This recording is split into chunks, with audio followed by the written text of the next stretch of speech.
And somebody dropped the ball. Are you ready? No! I said, are you ready?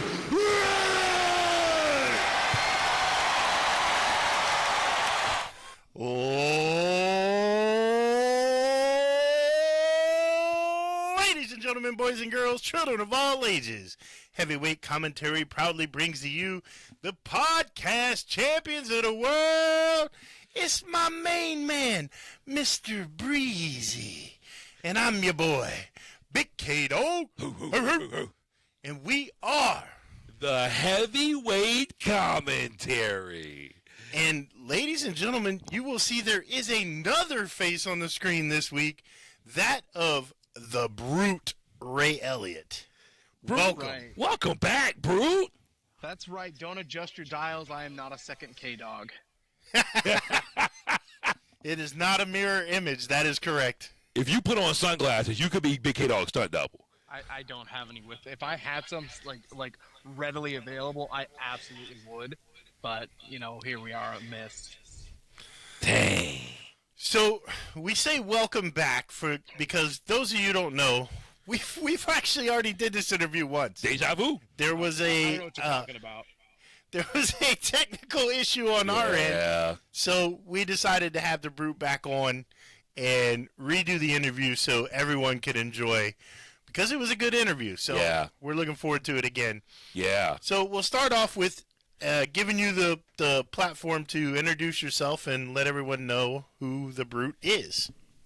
That's right. I am the Brute, Ray Elliot. I am the violence of vice and violence. I am the pain in Party and Pain. And if you've seen any of my posts recently, I am the Mario to Univice's Luigi. That's pretty much all I got. That's everything you know about me. I'm generally the serious one, while Uni's the idiot. Got you. Now, I noticed that I saw you guys in a new organization that I've never seen you in before. Had a nice Titantron and everything. Oh, that's right. Yes.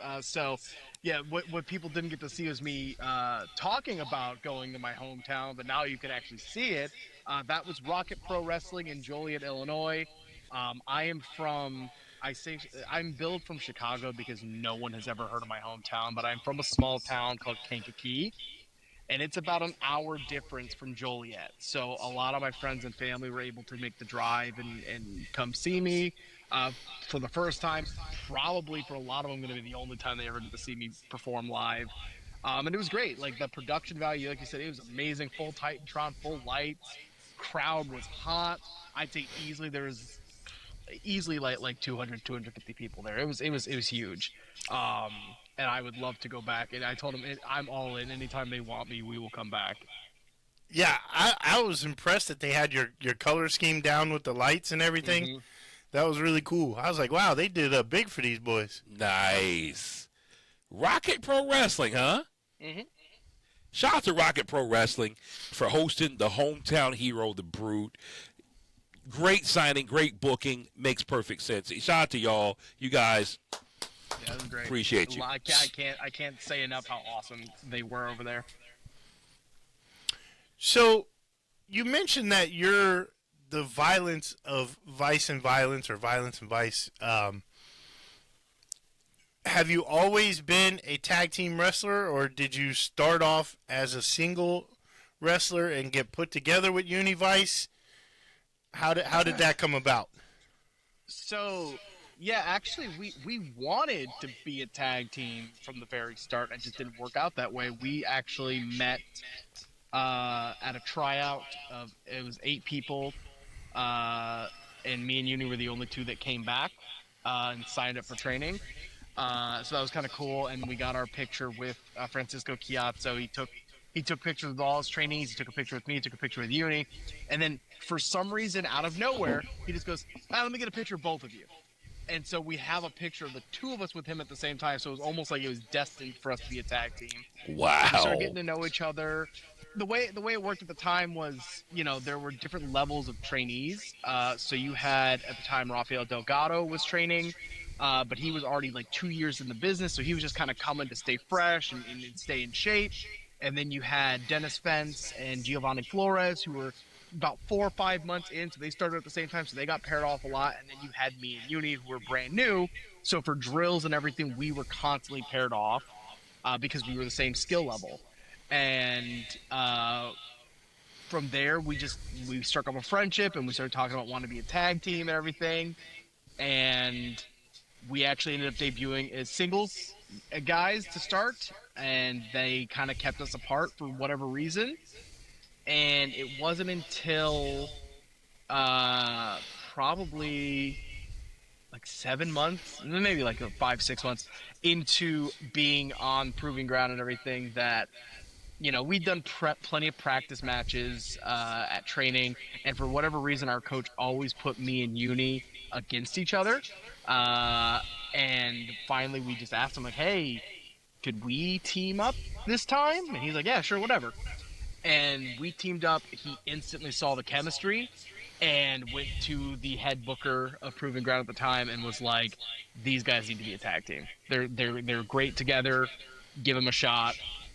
And it was kind of from there, our first official. We had a couple 6-man tags, not officially as a team at that point.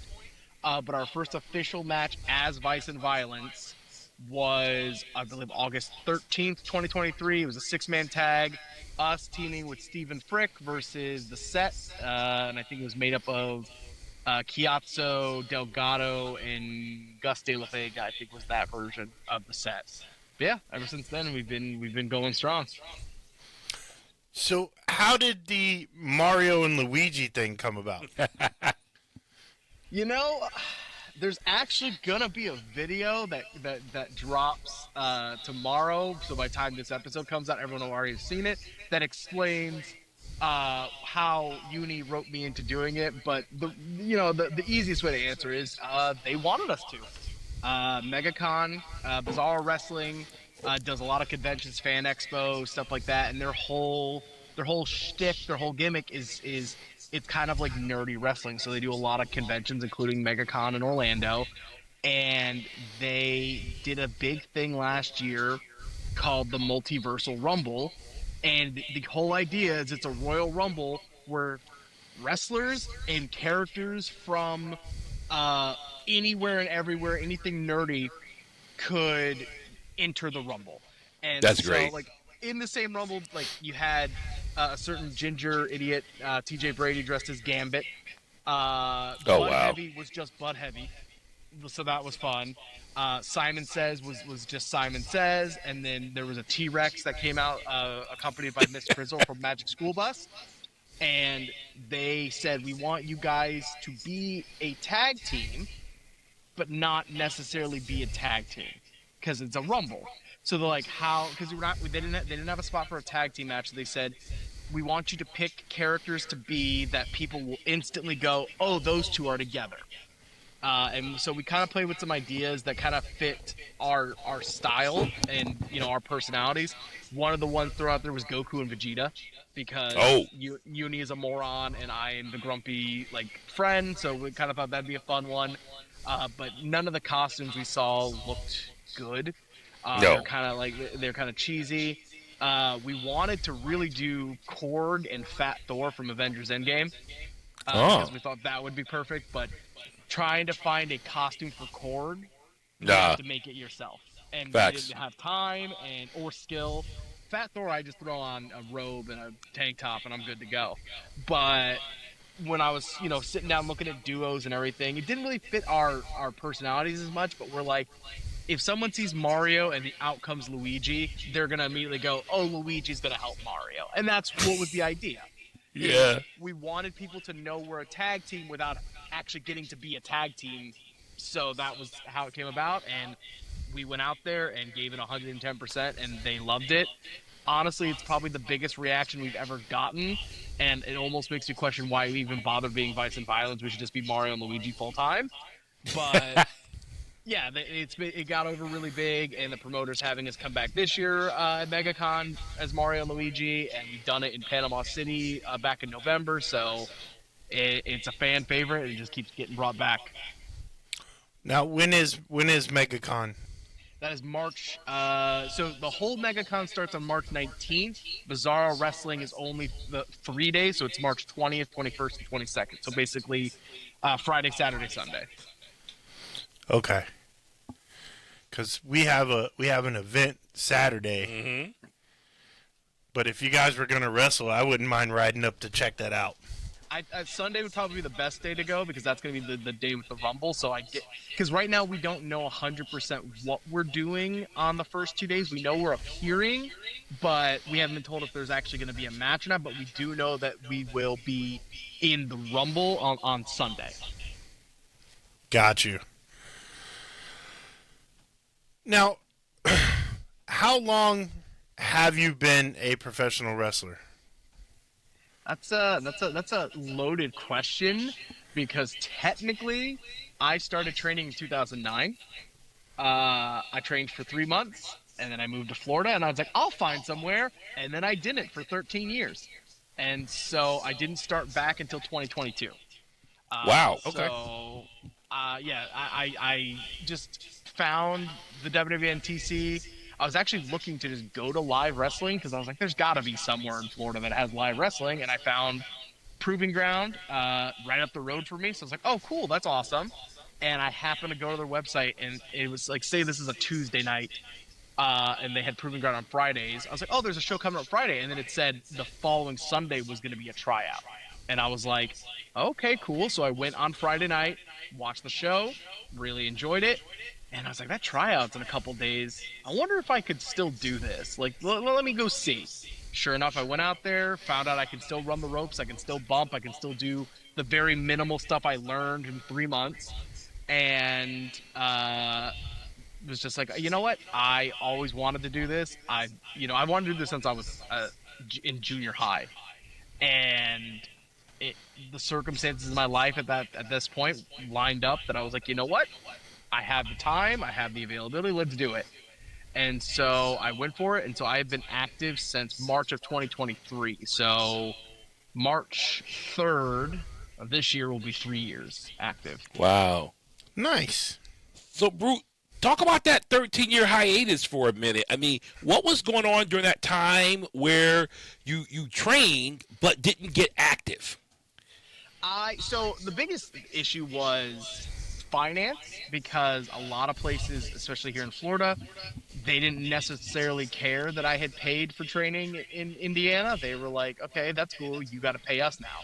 Oh. So I didn't have the money. That was part of it. Yeah. I also moved to Florida to be with my then fiance, now wife. So Nice. planning a wedding, trying to find a house, just got busy with life and never really had, the financial ability to find a school and do training. Sure. And so it just was one of those things where, like, I didn't look because I knew I couldn't afford it. And I was like, I'm not about to get my hopes up and find a place I love and then be like, oh, I can't pay for that. No doubt. So for those who are pursuing the dream, who want to be wrestlers, how expensive is wrestling school? It varies, I'd say. I'd say, so like I said, I only have 2 points of references.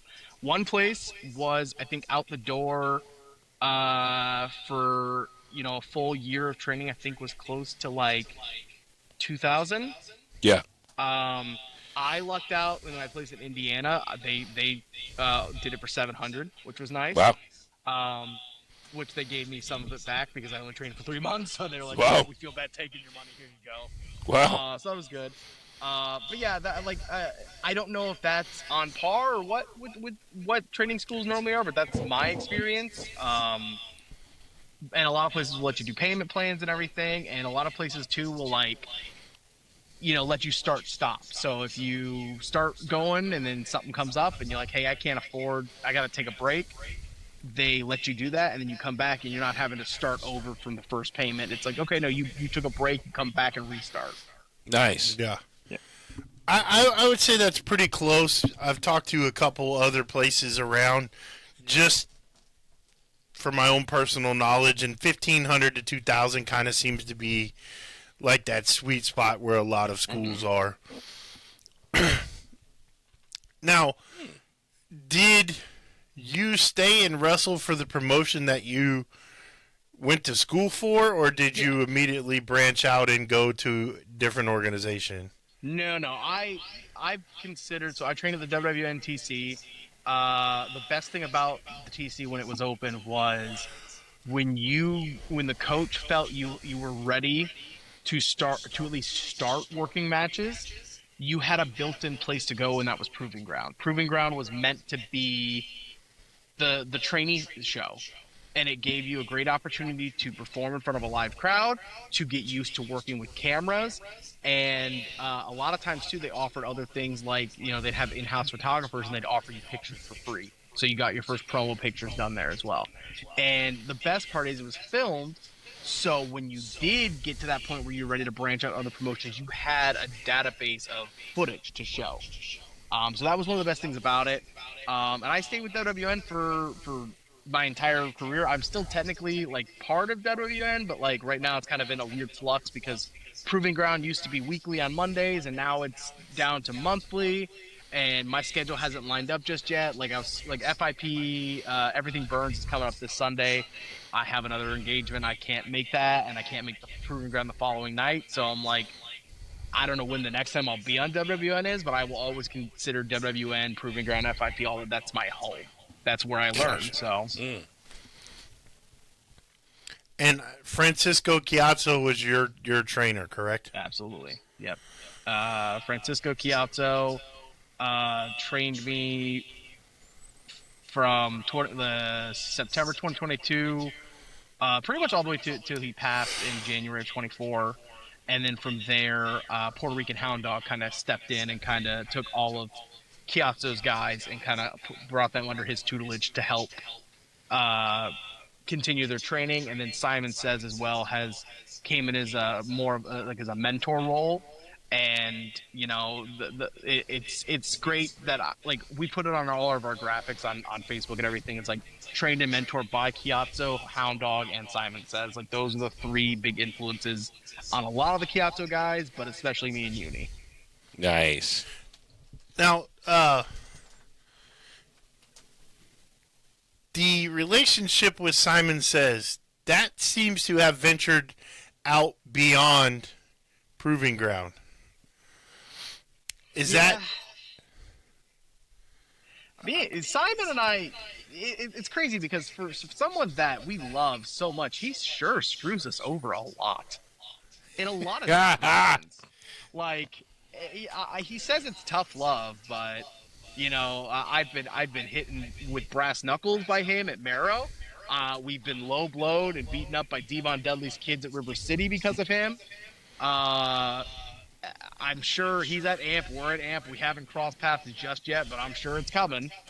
We're actually facing two of his clients in House of Spades on March 28th at AMP.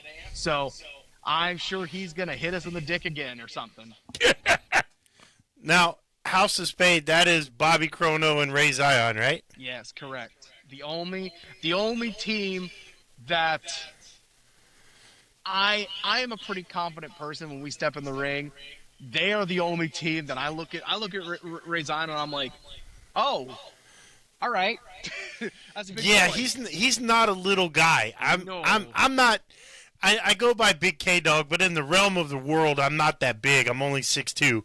But standing next to him, I'm like, yeah, this is a large fellow. Yes, it is. I've been in there with a lot of big guys, but he is one of the only guys I've ever been in the ring with that are both big and tall, and it is quite humbling. And he's very agile for being such a big fella. Yeah, we wrestled them at Brawl, and he did this move where you remember Eddie Guerrero's like springboard plancha into the ring. Yes. He did that, but he's so tall that he actually just put his knees on the top rope and then just flipped onto me. It Oh, was wow. the most insane thing I've ever seen. But so like it looked like Eddie Guerrero's like plancha, but he put his knees on the ropes first. It was insane. Oh, wow. That would have been insane. Yeah, and then he fell on me, and that was horrible. Yeah. Wow. Not only did it look good, but it hurt like hell too. Oh yeah, that was, Pretty much and that was catapulted also right- himself. Yes, and that was right after Bobby Colonel had give me like a diving baseball slide, and I don't know what I was thinking, but I decided, okay, I'll just fall on the ground that's not padded and is just concrete, and that hurt real bad. Why did I do that? Oh my God. I can't tell you how many times in life I've had that same exact thought. That hurt. Why would I do that? Wee. Yep. So you wrestled for Proving Ground. You started branching out. Has Uni been there with you the whole time, or did you guys take a break? Or We've had breaks, but it's not necessarily been like us splitting up. There was the first big break was in the end of 2024. Uni had some stuff going on with life that he just had to take some time away. And so I worked some single stuff. I was in the Young Guns tournament. I lost in the first round to Brady Payne, who eventually won it. So I guess that's not all bad. It would have sucked if he beat me and then immediately lost in the next round. And so that was like the first big break. And then, weirdly, in the end of last year, he got injured at around the same time. And so I did single stuff. I was in the Young Guns tournament again, which this time I went a lot further. I made it to the semifinals where I lost to TJ Brady. Yeah, that was... wait, what? He cheated. No. There was a crooked ref who fast counted. We're not going to talk about that. It doesn't matter. But I'm going to have... this is a perfect segue because I am going to have some revenge at some point because my next show is Brawl USA on March 14th, and it is Vice and Violence teaming with legend Taino to go against La Cucaracha or whatever they're calling themselves and Winston Bentley III. And I am going to get my hands on TJ. It's the first time I've been in the ring with La TJ. Cucaracha. Wow. So we're gonna have some fun. That should actually be a good matchup. Yeah. Now, Well, correct me if I'm... pounds of humanity on one side. Like, Yeah. We're gonna crush them. Correct me if I'm wrong, but you've brought up TJ Brady a couple times. I hate him. Now, it's my understanding that he was actually a zebra. Yes, that is very true. Huh. Absolutely, it was. In fact, that was what he started out as, and I believe was intending to be. And then somewhere along the line, someone whispered in his ears, "Hey, man, you should shred those stripes." And he took it upon himself, and he shred the stripes and turned into a mediocre, tiny little wrestler who's a thorn in my side everywhere we go. That is great. We have wrestled each other in every promotion we've been in. WWN, AMP, Marrow, now Brawl. That was the one promotion that we've both been in that we hadn't collided yet, and now that's happening on March 14th. So the saga begins again. So I asked Skits this question, and I'm curious for you and TJ Brady. What would be a culmination, a final match to just really put a nail in the coffin to your everlasting feud? I don't know because it keeps seeming like we have those matches, and then somehow it comes back around. Wow. We had a tag team, a Sicilian street fight, Vice and Violence versus El Maria. Thought we were done with them. Then they stole the Proving Ground tag team titles from us, and then Uni had a last man standing match with TJ. Thought that was the end of it. No, it's just like every time we think we have these moments where it's over, somehow another promotion goes, "Hey, you guys did some good fights. You should do it again." Yeah. So they literally are like cockroaches. Yes. You can't kill them. The Brawl show on the 14th is an interesting stipulation too. It's a 6-man tag, and basically, so the same day is the Fast Pass Rumble. It's a Royal Rumble for a championship belt that can be cashed in on any championship in Brawl. Which me and Uni have some stakes. We want the tag team titles that Annihilation currently have. So we have double the chances of winning that Rumble and cashing that in. Because you can cash in the single belt for a tag title shot. But the winner of the 6-man tag, amongst the 3 of them, gets to choose one of them to enter at number 20. It's a 20-man Rumble. The losing team, whoever gets pinned, enters at number 1. So I am looking to pin TJ. I don't care about the other 2 guys, Damien's, whatever. I don't even know Winston Bentley the third. Oh, I hate Damien. TJ is who I want to pin. Despise Damien, absolutely. I just want to punch his face. Well, it's tough for me to hate him that much because he looks so much like a miniature version of his dad, and I love his dad, even though he did have to put his dad down to send a message. But there's still love there for Puerto Rican Hound Dog, but we needed to send a message, and he happened to be the guy that we need to send it with. But we still love him. We just don't want him around Proving Ground. It's fine. Oh, 100%. I respect that. So switching gears a little bit, Brute, who are your favorite big men? What guys do you look up to in terms of influencing your style? It's tough for style because the guys I like aren't necessarily my size. Like my favorite big man of all time is Kane. But Kane is 7 feet tall. I am 5'11". Like the style doesn't work out. That's why I love the chokeslam. I love doing a chokeslam. It doesn't look as devastating when I do it than when Kane does it because there's not as much height. But I love Kane. Style wise, I really enjoy Bray Wyatt. I think he had a very good. Like he was very good with his size, but he didn't also do as much as I get compared to him, I like Kevin Owens, but I will never ever do any of the stuff Kevin Owens does.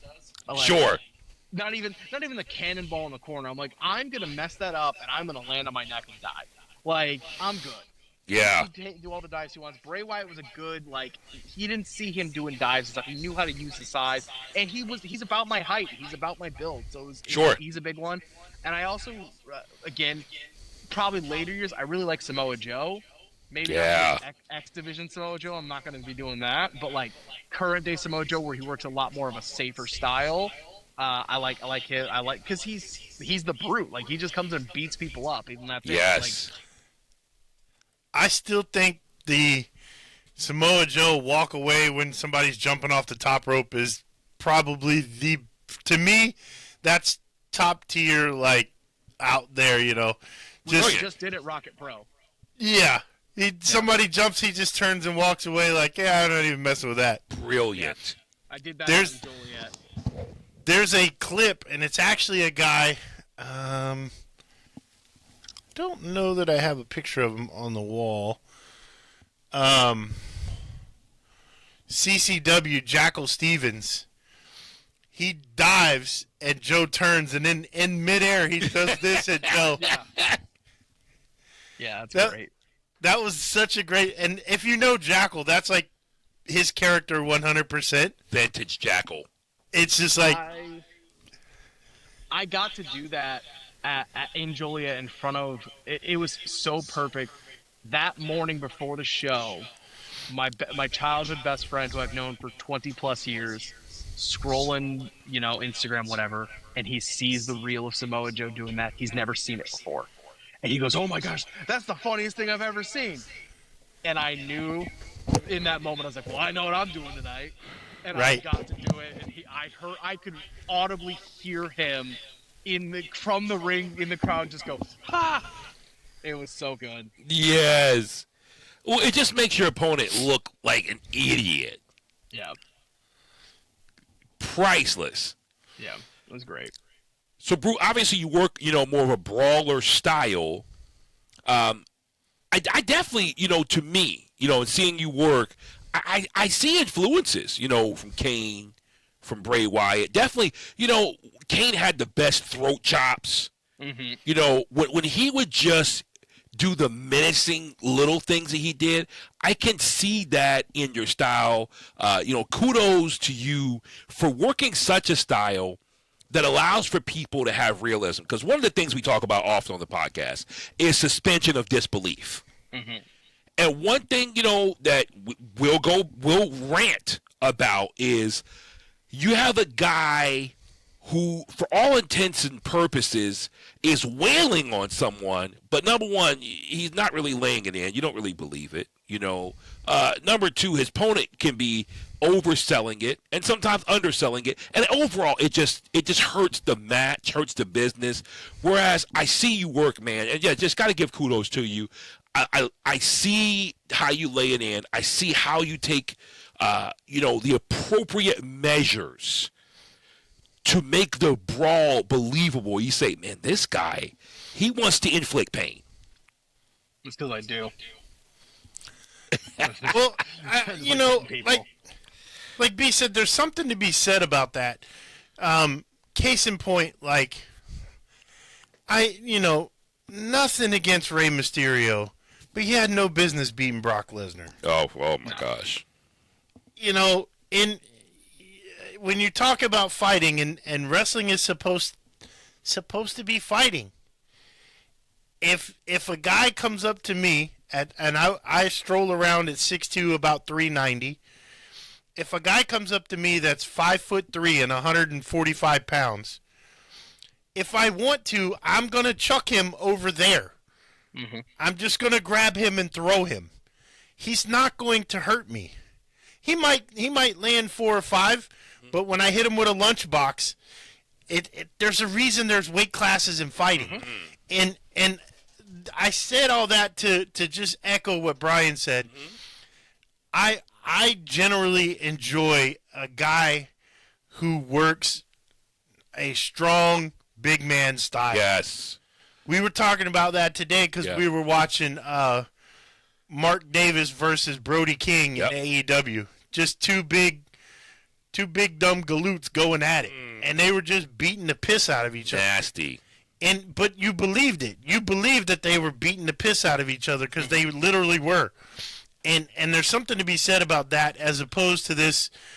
Oh, I'm gonna go like this and miss you by a foot, and you're gonna flail around like or the thing I hate the most is. You put an arm or a knee hold on a guy and you tear the tendons in his knee, the ligaments are destroyed, and then he hops up on his feet and jumps and does a missile drop kick off the top rope with a bad knee. It's like, come on, bro. I've had knee surgery. I know what that's like. There's a level of, like you said, there's a level of suspension of disbelief, but there needs to also be that level of realism where, so prime example. Yes, you can do something where Rey Mysterio beats Brock Lesnar, but you have to do it in a very specific way. Sure. The way that makes sense is Brock Lesnar is beating the piss out of Rey Mysterio the entire match, and then near the end, he comes charging in, Rey moves, Brock hits his head on the ring post, knocks himself silly, gets a roll up real quick, scurries out. That works because that wasn't Rey Mysterio beating Brock Lesnar. That was Brock Lesnar beating himself. Absolutely. Correct. And that's the way you can do it. And that's the way I've tried priding my style on is like, if I am working a smaller guy, we're going to do it in a way where it makes sense. Yeah. So something we like to ask people that we have on, there's two particular things in a wrestler's career. One would be the best move or something that you've given to somebody that just like, oh man, that was just like the cream of the crop. And the other one is, oh man, that hurt like hell. So which was your favorite thing that you ever pulled off? Like you did something that you never thought you'd be able to do, and it was like, holy shit, I just did that, and that was freaking awesome. And then what is the, oh my god, that hurt so freaking bad, I don't ever want to do this again? Yes. Okay, so I have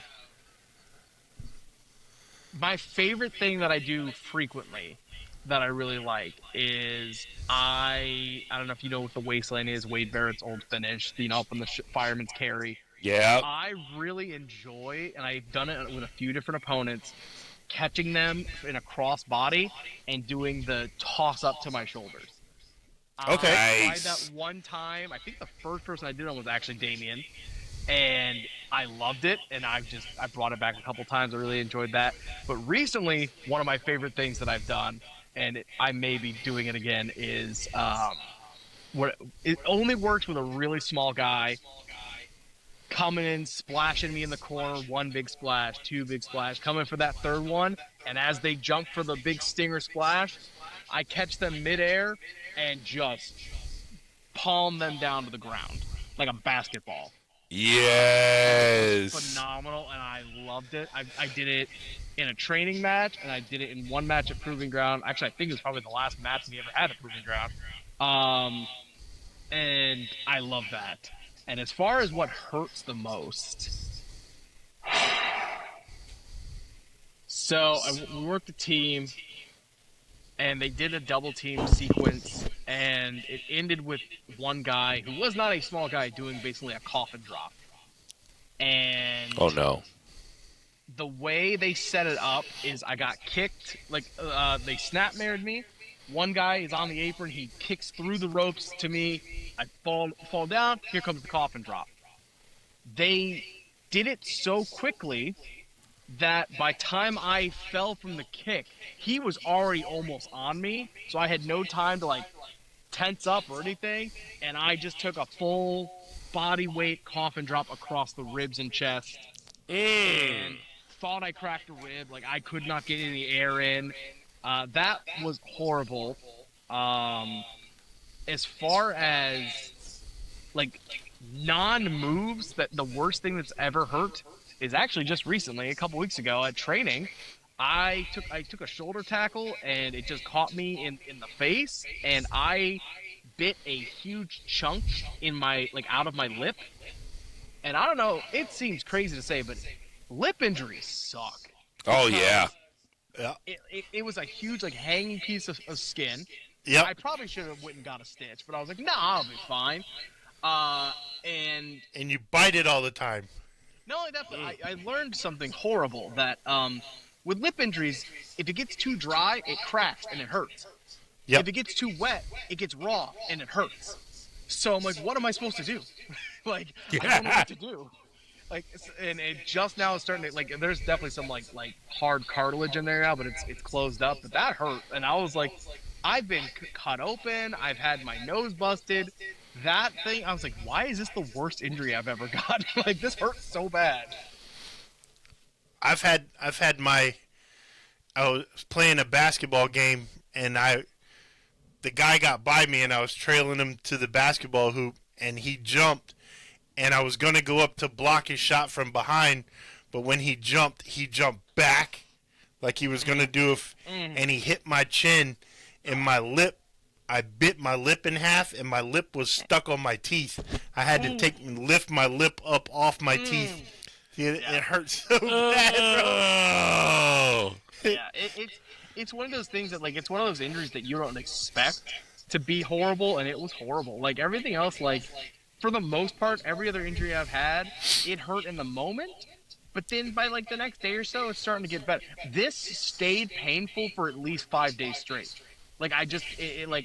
Every time I thought it'd be getting better, I'd bump it the wrong way or something, and it would open again. And I'm like, well, okay, here, start over.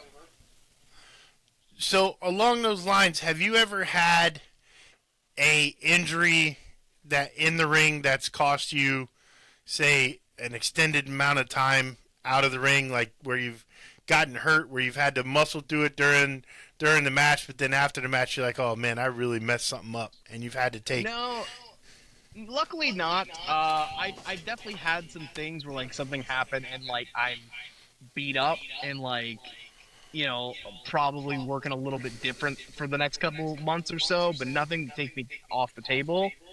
Uni did. Uni, it's crazy to me that he finished the match, but he had full body weight fall across the side of his knee, and he had a partial tear in his ACL. And he got up and finished the match and was on the shelf for like 3.5 months after that. Yeah, that's not an easy one to recover from. No, he the fact that I didn't know how bad it was in the moment, the fact that he finished the match is insane to me. Wow. You know, it's funny, and I can only speak for myself because I've, you know, I was never a wrestler, but I played slow pitch softball in tournaments for 20 plus years. And you play a sport or do a physical activity long enough, you're bound to get hurt. I've had knee surgeries. I've had broken fingers, broken ankles. My bicep tendon exploded in the first inning of a softball game. And I had no clue it happened. Mm-hmm. It literally felt, you know, like when you move a funny way and it feels like your muscle kind of jumps a little bit and there's like a little bit of electrical shock you feel. Yep. That happened in the very first inning. And the only thing that made me think something was wrong is this. I couldn't turn my hand over like this. It would only go to right here. Yeah. And I was like, I'm like, I can do this. Why won't this hand move past here?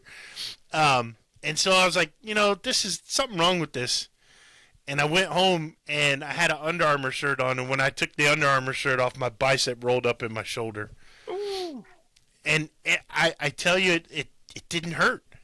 Yeah. Like, it didn't hurt. So I can understand, like, how in the moment when the adrenaline is pumping and everything, how you can do, like, superhuman things because of your love for, like, dude, at that time of my life, I would have died on the softball field if somebody asked me to. Mm-hmm. I loved that game so much, and I dedicated so much of my life to it. I can understand, like, how these guys, like you said, Uni would go and finish the match just because of just sheer love for what you're doing. And that just says something about you guys and your dedication to the sport of pro wrestling. And for that, I as a fellow athlete, I want to commend you guys on that, because it's not easy doing what you do. People don't realize that junk hurts. There's a lot, like, everybody says, oh, it's fake. Fake my ass. I've been in a wrestling ring, and I've never wrestled a match, but I've fallen down in one, and it's not comfortable. It's not like you're landing on your pallet that you made when you were a kid with pillows and blankets everywhere. On a trampoline. Yeah, that junk hurts. Honestly, if you've fallen down in one, you've wrestled a match. That's it. It's just falling down. I had to just know what it was like. You know what I mean? Like, I've been a wrestling fan as long as I can remember. I turned 49 in like 2 weeks, and as long as I have human consciousness, I've been a wrestling fan. I remember going to wrestling fans since I was a kid, so I had to be like, I just want to know what it feels like, because I've seen them take apart the ring and I've seen them put it up, and I was like, okay, so there's not much there between that wood and that canvas. So what does it really feel? And it is not forgiving. It's not like landing on your pillow top mattress. That's for sure. Oof. There's elements that you don't even think hurt. Like, I remember running the ropes the first time. I'm like, why is my bruise and like in pain? Because those ropes are not fun. Like, now, they look fun, but they're not. Do you? This is something that I learned recently. There's difference in cables and real ropes. Do you prefer real ropes or do you prefer cables? Up until earlier this month, I wouldn't have been able to answer that because I had never used real ropes. But the ring in Joliet actually had real ropes, and I can wholeheartedly say they are a lot nicer. A little more forgiving, yeah? A little bit, yeah. The cables hurt.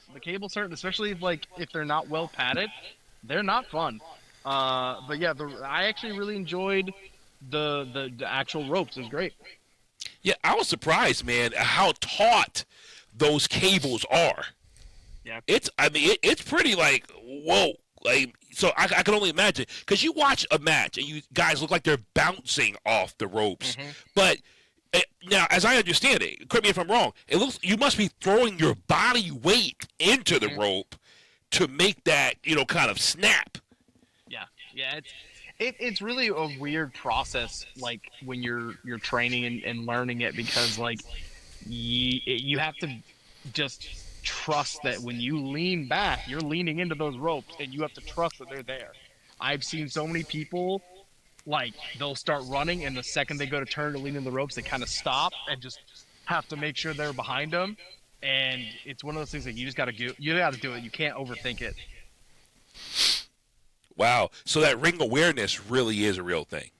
Yeah, for sure. We used to run a drill where we would stand on, like, up against the ropes, shut our eyes, and we'd walk one side of the ropes to the other and count our steps and count our stride.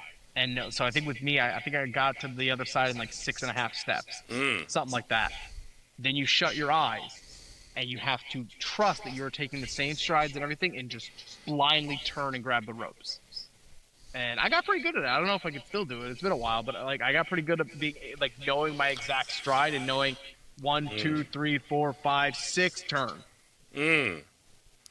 So that makes it more amazing, because, like, I watch these guys that are wicked fast. Case in point, like Braun Breaker.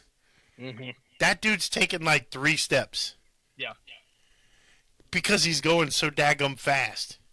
Yeah, I think when I run, I get about 4 steps, but as a walk, I timed out my strides to do so. Yeah, but like, there's guys that have such long strides, they take 2 steps and they're on the other side of the ring.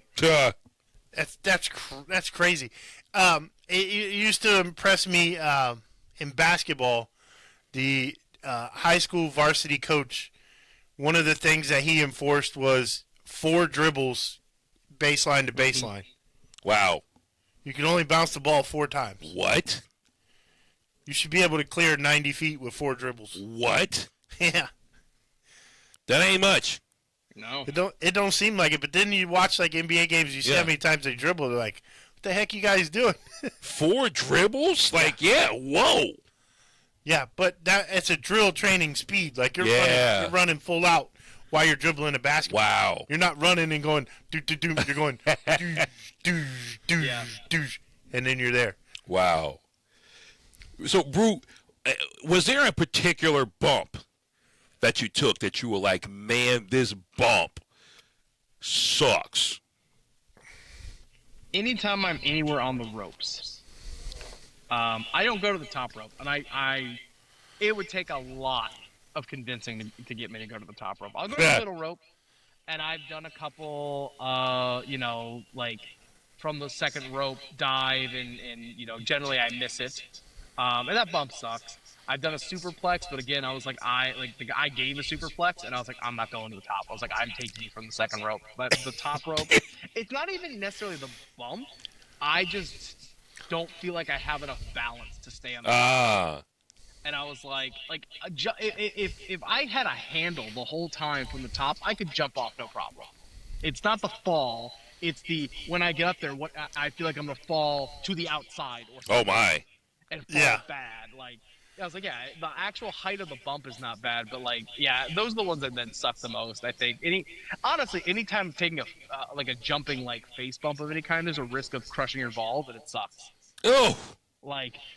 You're supposed to fall in a way where you keep one leg up so you don't do that, but in the moment, sometimes you forget, and you land, and you're just like, okay, I need a second. Wow. Now, you're quite the striker, Brew. We talked about that a little earlier. I'm curious, man, what drills do you do? What kind of training have you done to perfect your striking? And what is your favorite strike? A punch, kick, chop, elbow? What really kind of gets your mojo going? I really enjoy forearms. Like a nice big forearm to the side of the face. I really enjoy that. Mainly because I have both been taught trained on this, and also I've taken it to myself that I don't like punches to the face. It feels like if you punch someone in the face and the match isn't over, either they're Superman or you punch like a bitch. Like, Yep. so I try to avoid that. So I really enjoy the forearms because they give kind of the same oomph of a face punch without it being like a dude got punched square in the jaw. So those are nice. I try to avoid chops just because they're so overdone. I feel like everyone does chops, so I have been doing the body blows, like the big meat hooks to the ribs. Yeah. I think if you do it the right way, it gives the same impact and sound as a chop, but it's something different. So those would be my two that I do the most. And as far as drills, there's no drill. You just beat people up. Normally it's uni.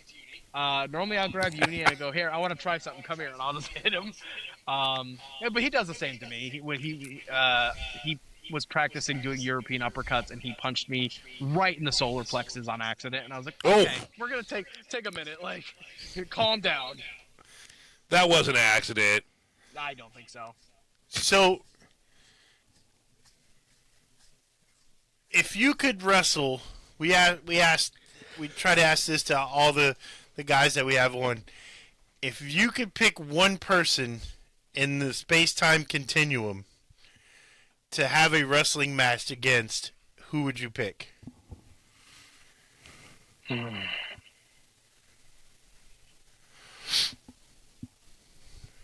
All-time choice. You could go Gorgeous George back if you wanted to. No, I have an answer. I don't want to say it because I feel like it would be a terrible match because they would wrestle circles around me, but I would love to wrestle William Regal. That is. I like it. I like it. I would not have. In my mind, when I asked that question, you can't see it, but directly in front of me is a Kane Funko Pop on like the second shelf. And when I asked that, I literally was looking at the Kane. Oh yeah. Thinking that's who you were going to pick. Kane's up there, especially like 2001, 2002 Kane. But as far as like the style that I wish I could do, like immediately, I love the way William Regal wrestles. Yes. Simultaneously, like a mat grappler and a brawler, and it's beautiful. It's perfect.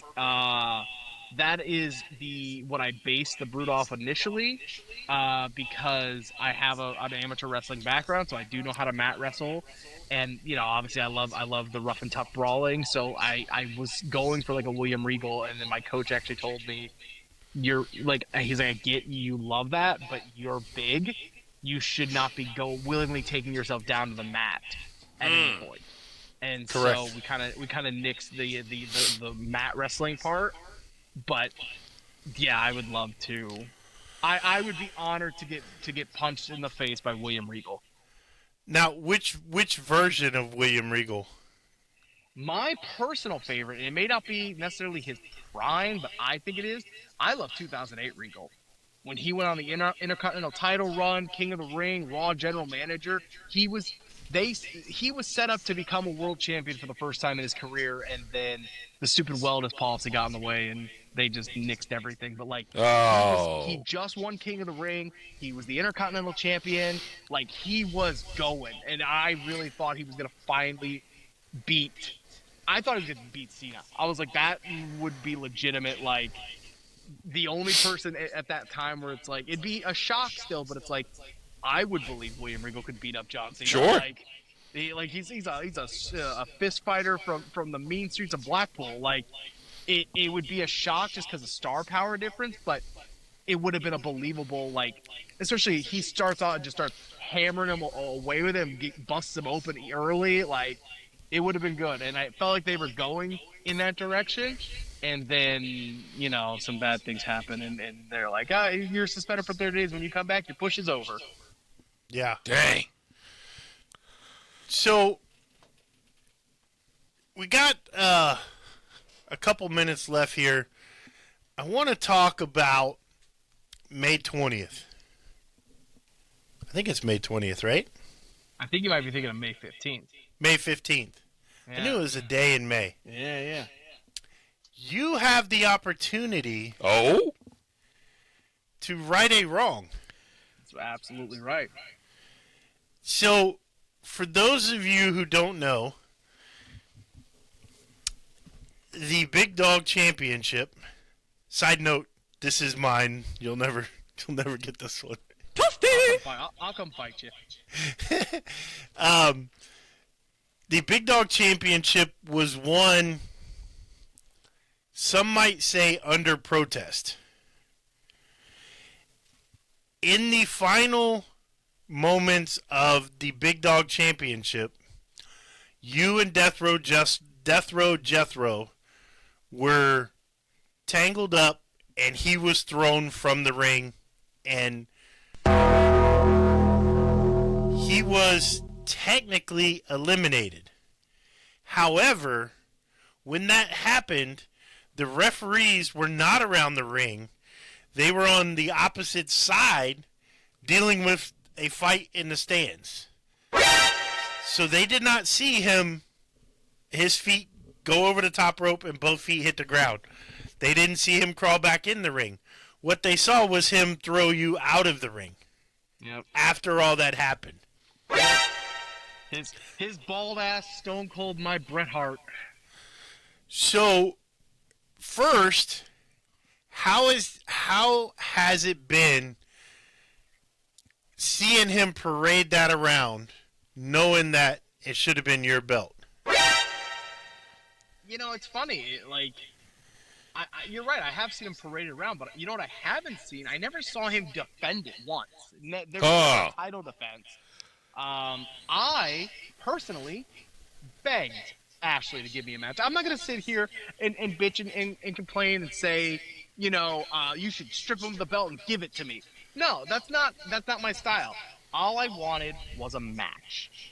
And for whatever reason, I got put in every other match except for one with him. I got put in a match with the Ultimate Champion, Rafael Delgado, before I got a shot at him. But he wrestled my tag partner. And I don't know if it was like, you know, like let him get a feel for the Brute by wrestling Uni. But I don't understand what the mentality of that was. All I know is I had been begging for a match with Death Row Jethro. And admittedly by, you know, legitimate reasons, he has been released from the Mero roster after attacking multiple people, including Uni, and just, you know, slapping Ashley herself. Like, he's been uncontrollable, and attempts to rein him in have failed, and so it seemed like the only option was to release him from the roster and strip him of the Big Dog Championship. And as much as it sucks that I didn't get a chance to take it off of him myself, I understand the reasoning behind that. Where I had an issue was, instead of immediately making a match for that belt and putting me in the match, since technically I am the champion, there was a poll put up on Facebook asking the fans, who do you want to see face for the Big Dog Championship? And I was done. At that point, I'm done. I have a lot of respect for Ashley. I love Ashley as a person.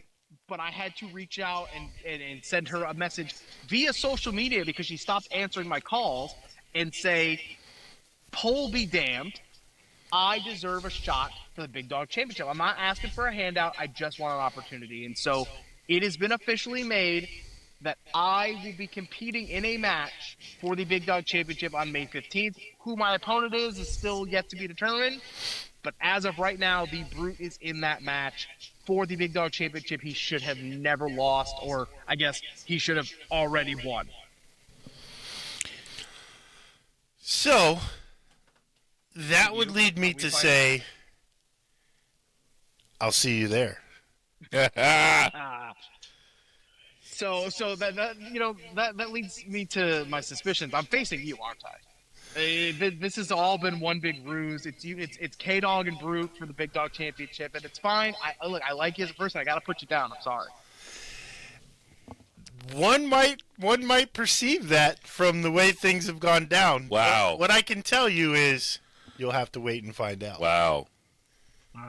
We'll see. At this point, I don't care who my opponent is. I was willing to take on Death Row Jethro, who is a scary individual. So at this point, everyone is less scary. So, you know, Unless it's a handicap match against both of you, then I'm screwed. Well, I don't think you have to worry about that because someone is banned from Mero Pro. Listen, fam, I have a self-imposed exile from Mero Pro. I am unauthorized. Mero Pro is not healthy for my being. Listen, I understand you have an attraction to Uni, but it's okay. He's fine with it. Listen, not for nothing, man. You know, Uni greased up, that's a problem. It is. It really is. That's a problem. But it's a problem for a lot of things, especially his own health, because I've seen him slip between the ropes because he's so sweaty. Hey, yo.